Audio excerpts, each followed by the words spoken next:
ओम शांति।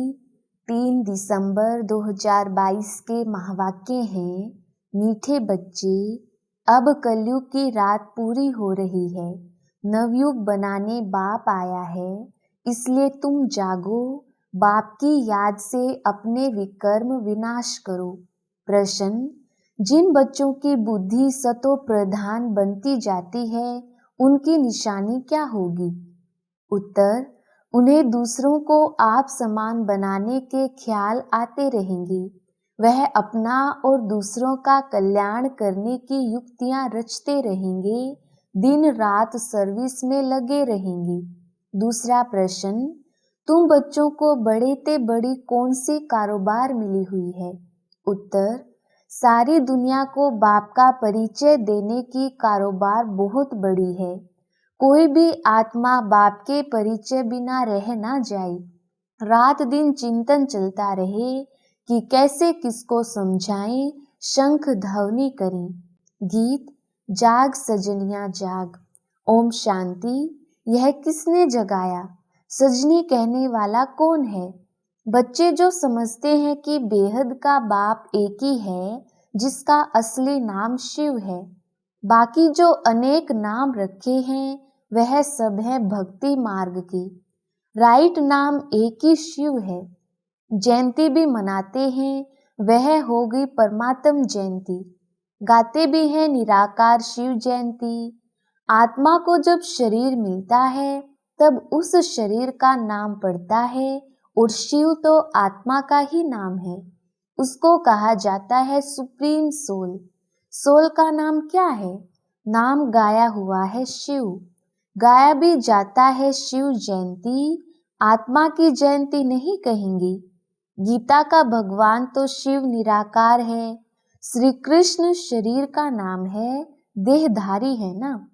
ये तो शिव बाबा ही आकर सजनियों को जगाते हैं और अपनी पहचान भी देते हैं कि मैं आया हूँ नई दुनिया बनाने। अब मामेकम याद करो, माया पर जीत पानी है। बाबा को कहते भी हैं पतित पावन।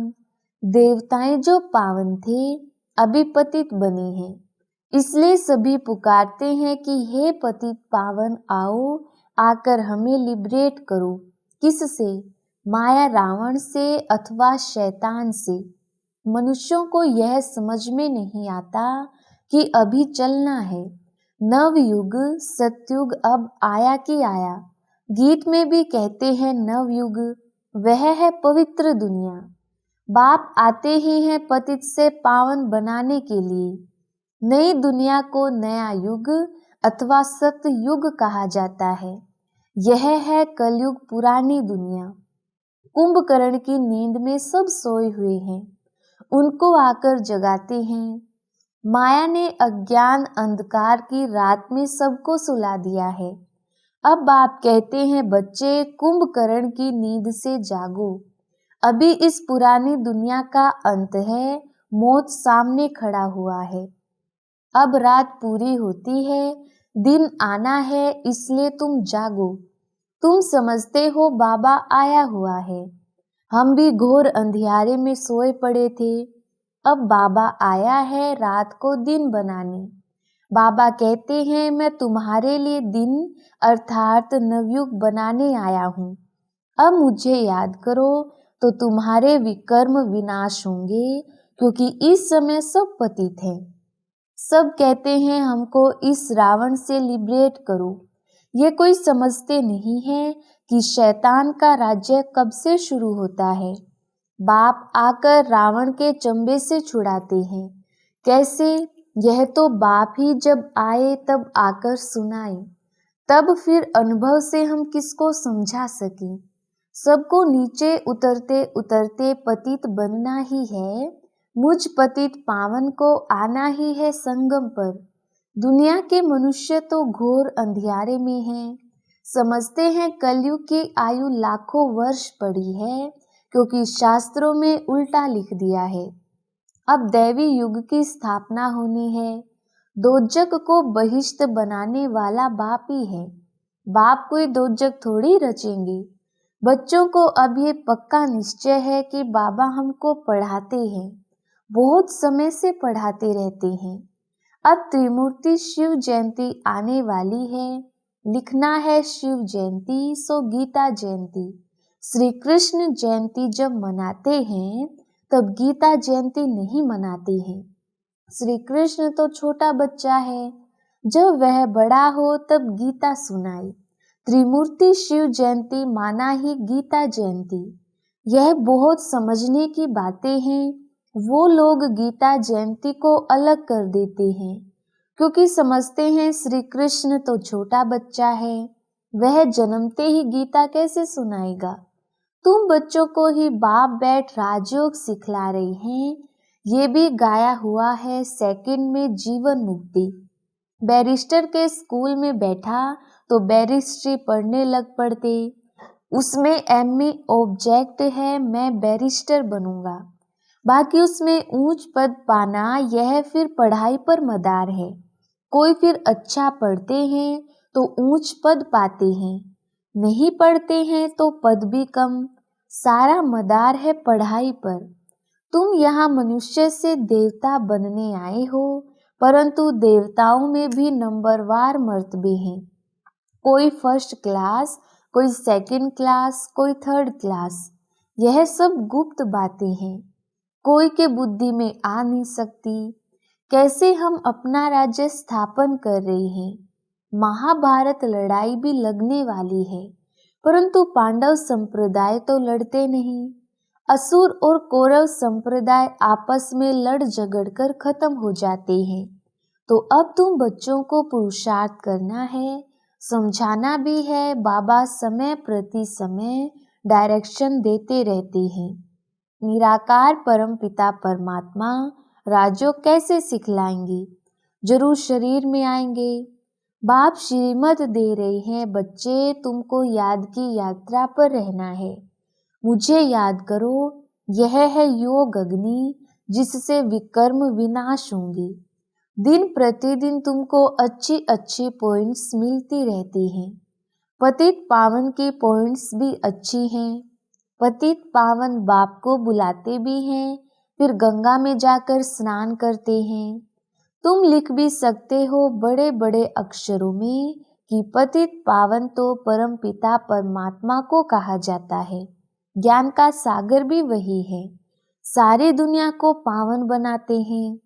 सारी दुनिया का क्वेश्चन है ना, दुनिया पावन कैसे बने। गंगा जमुना आदि यह नदियां तो चली आती हैं। अभी कलयुग का समय है तो कुछ गड़बड़ होती है। सतयुग में फिर सब नदियां अपने ठिकाने पर आ जाएंगी, परंतु इनसे पावन तो कोई बनते नहीं। बहुत क्लियर करके समझाना है। पर्चे भी बांटने हैं, वह भी आदमी आदमी देख कर देना है। मुख्य 2-3 पॉइंट्स जरूर समझानी है। वास्तव में इस समय सब पतित विकारी हैं, सबकी उतरती कला है। गुरु नानक ने भी कहा है कि मूत पलिती कपड़ धोए। भारत को श्रेष्ठाचारी तो बनना ही है। इसको भ्रष्टाचारी कहेंगे। श्रेष्ठाचारी सिर्फ देवताएं हैं। इस समय और कोई बन ना सके क्योंकि माया का राज्य है ना। हाँ, बाकी भक्ति का सुख मिलता है।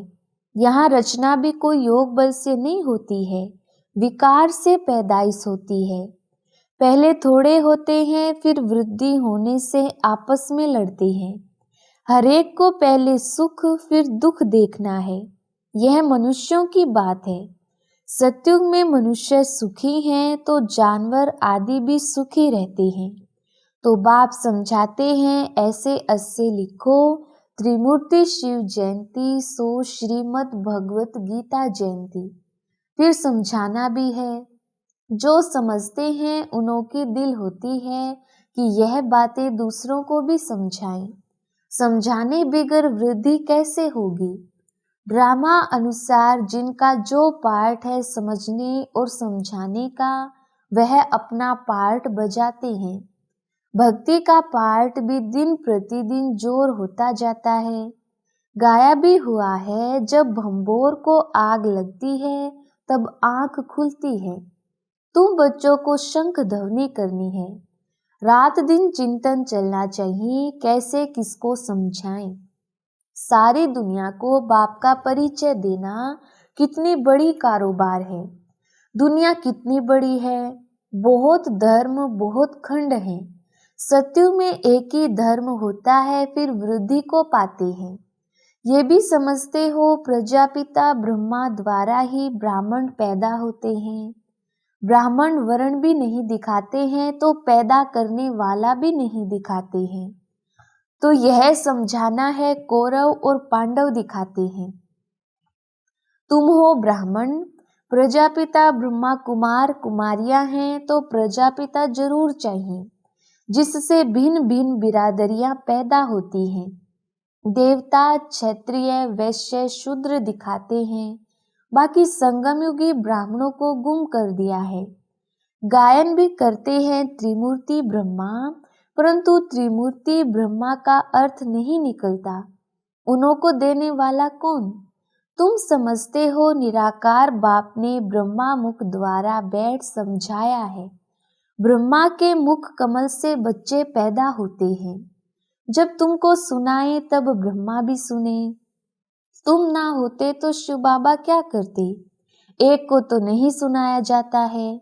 शास्त्रों में एक अर्जुन का नाम लिख दिया है।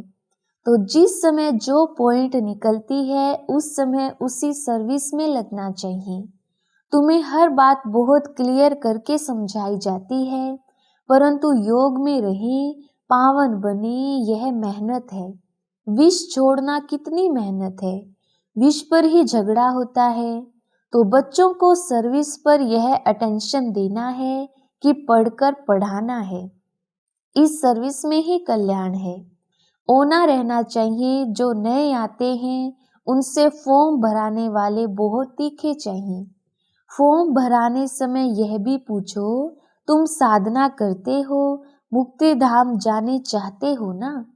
मुक्ति धाम का मालिक तो एक ही परम पिता परमात्मा है। वह बाप ही आकर पावन बनाते हैं। यह स्नान आदि तो भारत में ही करते हैं और धर्मों में नहीं करते। वह फिर अपने धर्म स्थापक के आगे माथा टेकते हैं, फूल चढ़ाते हैं, महिमा गाते हैं। उन्हों को तो यह मालूम ही नहीं कि पतित पावन एक ही बाप है। अभी क्रिसमस में क्राइस्ट का कितना मनाते हैं, फिर भी गॉड फादर को याद करते हैं। कहते हैं ओ गॉड फादर, उनको पुकारते हैं। उन्हों को क्रिश्चियंस को भी यह नॉलेज मिलेगी। बाबा तो कहते रहते हैं कि चित्र बनाओ तो विलायत में भी भेज दे। बेहद सृष्टि के कल्याण के लिए बुद्धि चलनी चाहिए। बाबा की बुद्धि चलती रहती है। इन चित्रों का कदर बहुत थोड़ों को है। बाप ने दिव्य दृष्टि द्वारा ये बनाए हैं। कितना रिगार्ड होना चाहिए। इनसे तो बहुत भारी फर्स्ट क्लास सर्विस होती है। ड्रामा अनुसार कोई निकलेंगे जो चित्र आदि बनाएंगे। आगे चलकर ऐसे बुद्धिवान बच्चे निकलेंगे जो सेवा में नई नई इन्वेंशन करते रहेंगे, जिसे देखते ही दिल खुश हो जाए। अंग्रेजी तो सब तरफ फैली हुई है। भाषाएं कितनी ढेर हैं। सब देशों में अंग्रेजी वाले जरूर होंगे, इसलिए बाबा भी अंग्रेजी और हिंदी को उठाते हैं। आखिर इन सब भाषाओं में निकलेगा। किसको भी समझाना है बहुत सहज, परंतु देखा जाता है किसकी बुद्धि में नहीं बैठता तो वह क्या काम करेंगे। धन है और दान नहीं करते हैं तो उनको मनहूस कहा जाता है। एक कान से सुनते हैं, दूसरे से निकाल देते हैं। हरेक को अपनी उन्नति का ख्याल जरूर होना चाहिए। संग के रंग में नहीं आना है। सर्विस में बिजी रहना है, नहीं तो बड़ा भारी घाटा पड़ जाएगा। अपनी उन्नति के लिए कोशिश जरूर करना चाहिए। बाबा, मैं जाकर बहुतों को आप समान बनाने की सर्विस करती हूँ, ऐसे ऐसे ख्याल आने चाहिए। उनको कहा जाता है सतो प्रधान बुद्धि। तमो प्रधान बुद्धि ना अपना ना दूसरों का ख्याल करते हैं, उनको बेसमझ कहा जाता है। सतो प्रधान बुद्धि समझदार है। हिसाब किताब भी कोई कोई का बहुत कड़ा रहता है, समझते हुए भी फंसे हुए हैं। इस समय तो रात दिन सर्विस में लगा रहना चाहिए। खुद की ही कमाई है, मुझे बाप से पूरा वर्षा लेना है, नहीं तो कल्प कल्प का घाटा पड़ जाएगा। पहले अपना कल्याण करेंगे तब दूसरों का भी कर सकेंगे। अच्छा, मीठे मीठे सिकिलधे बच्चों प्रति माता पिता बाप दादा का याद प्यार और गुड मॉर्निंग। रूहानी बाप की रूहानी बच्चों को नमस्ते।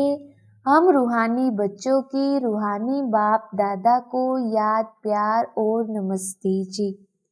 धारणा के लिए मुख्य सार। पहला पॉइंट, ज्ञान धन दान करने में मनहूस नहीं बनना है। अपनी और दूसरों की उन्नति के लिए युक्तियां निकालनी है। दूसरा पॉइंट, मनुष्य से देवता बनने की पढ़ाई पढ़नी और पढ़ानी है। सर्विस और पढ़ाई पर पूरा अटेंशन देना है। कड़े हिसाब किताब को योग बल से चुकतू करना है।